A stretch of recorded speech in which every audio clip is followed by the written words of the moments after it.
সব বাংলা ধারাবাহিক পরকীয়া নির্ভর হয় না।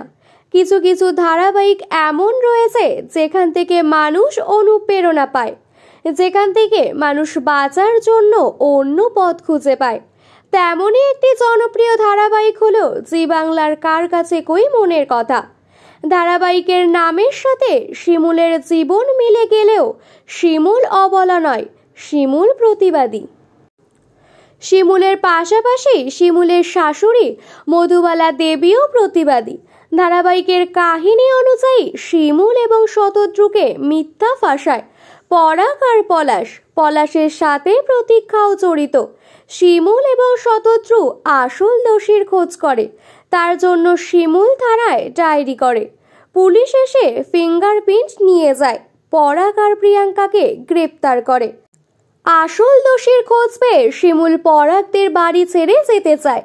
শিমুল জানিয়ে দেয় সে শতদ্রুকে বিয়ে করবে, কিন্তু পুতুল আর মধুবালা দেবী শিমুলকে ছাড়তে চায় না। শিমুল পুতুলদি আর মধুবালা দেবীর কথা রাখতে ওই বাড়ি রয়ে যায়। শতদ্রু বলে যতদিন না পরাগ ডিভোর্স দিচ্ছে, যতদিন না শিমুল আমার কাছে আসছে, ততদিন পর্যন্ত শিমুল ওই বাড়িতেই থাকুক।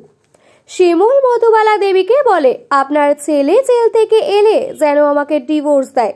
মধুবালা দেবীও কথা দেয় ডিভোর্স হয়ে গেলে তার আর শতদ্রুর বিয়ে দেবে। জেল থেকে ফিরে পরাগের মতি গতি বদলে গেল। মধুবালা দেবীও জানিয়ে দেয় নেক্সট দিন থেকে শিমুল, আমি আর পুতুল আলাদা খাবো, আর পরাগ পলাশ প্রতীক্ষা আলাদা খাবে। পরাগ এই কথা শুনে জানিয়ে দেয় মাইনের অর্ধেক টাকা এবং শিমুলকে যে টাকা দিত সেটা সে দেবে না। তখন মধুবালা দেবী বলেন টাকার দরকার নেই। তখন পরাগ বলে তাহলে তোমাদের কি করে চলবে? শতদ্রুর কাছে হাত পাতবে? মধুবালা দেবী জানায় নিজের ছেলের কাছে হাত পাতিনি, আর ওর কাছে হাত পাতবো।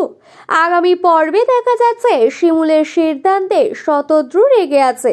শাশুড়ির কথা শুনে আবার তুই ওই বাড়িতে থেকে গেলি, পরে যদি ও বেঁকে বসে।